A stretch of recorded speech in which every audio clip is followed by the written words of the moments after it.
I want to talk a little bit about why we actually keep our shoulders down in karate and Eastern martial arts. Because for a lot of Westerners, it seems to kind of go against the grain a little bit. Western boxing has always been, turn the shoulders in, okay, this kind of hunch position, turn the shoulders in, get a little bit more range, and then we come along with the traditional Eastern martial arts, telling people to keep their shoulders down. And a lot of people, particularly beginners, struggle with it. So if you're high grade watching this, hopefully you've already got it sorted anyway. But if you're a teacher, it might be a good way to explain to your lower grade students so they kind of understand it and get it a little bit better. Okay. First of all, when you look at the bare knuckle boxing, okay, and I've written about this before on the blog, when you look at bare knuckle boxing, their position is very, very similar to Eastern martial arts. The shoulders are down and relaxed. This kind of hunch position that we're used to today, that only come in when they introduced the big boxing gloves, okay? Because people always say keep the head down. Now, yes, there's a good reason for keeping the head down. Obviously, you don't want your face to be hit, and that's a big lump of bone which is quite protected.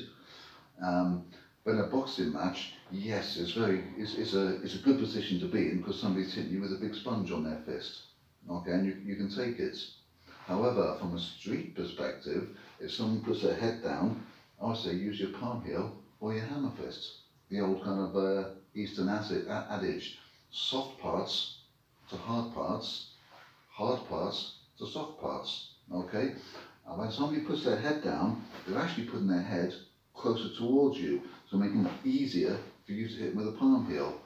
That's why the Western boxers had their chin in rather than the head down, okay, which is more similar to our posture.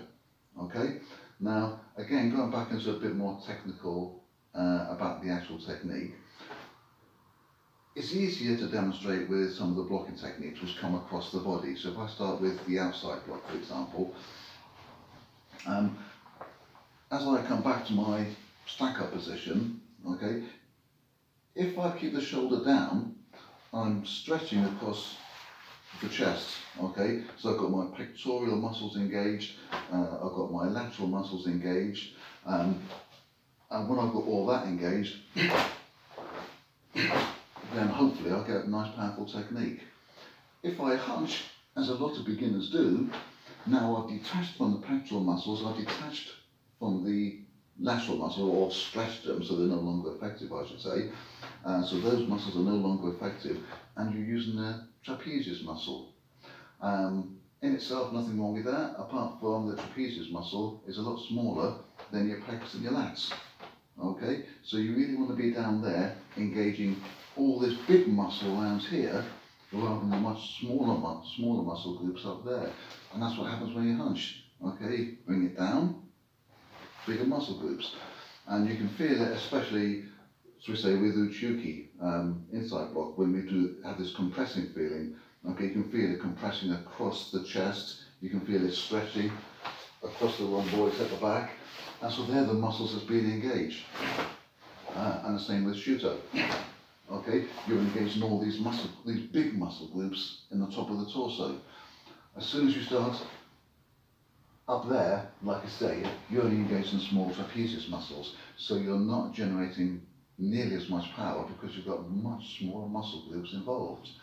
The other thing is, I've talked in several of my videos about the internal network, the fascial system, how the fascial system connects muscles together. Okay, and I'm not going to go through it all over again. I'd suggest have a look at some of the earlier videos if you're interested in that side of it. But you've got a fascial system which connects groups of muscles together, and the fascial system that we're interested in this case, it comes in through the arm and down into the lats. So that's another good reason to have your arm down, to get that internal connection of muscle groups. Once you start hunching, you lose that internal connection of muscle groups. So you can't generate quite so much power. And although it's easy to demonstrate with these blocks, but it works just as well with the punches. Okay, I'm still engaged in the chest and the lats rather than.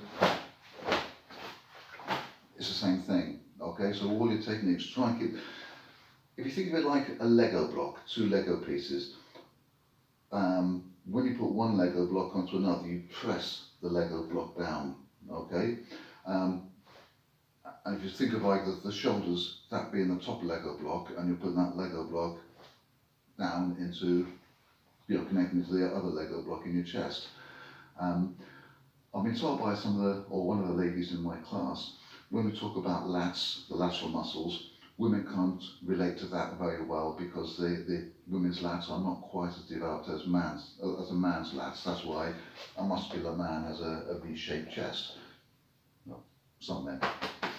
Anyway, so yeah, men have more developed lats than women, so sometimes women can't relate to it very well if you talk about your lateral muscles. But with this kind of Lego thing, pressing it down like one Lego piece, pressing into another Lego piece, that gives you the position, and that might be an easy way to describe it, especially if you're teaching other people or ladies.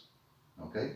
If you've enjoyed this video and it's been useful to you, please like and subscribe below and share it with your friends.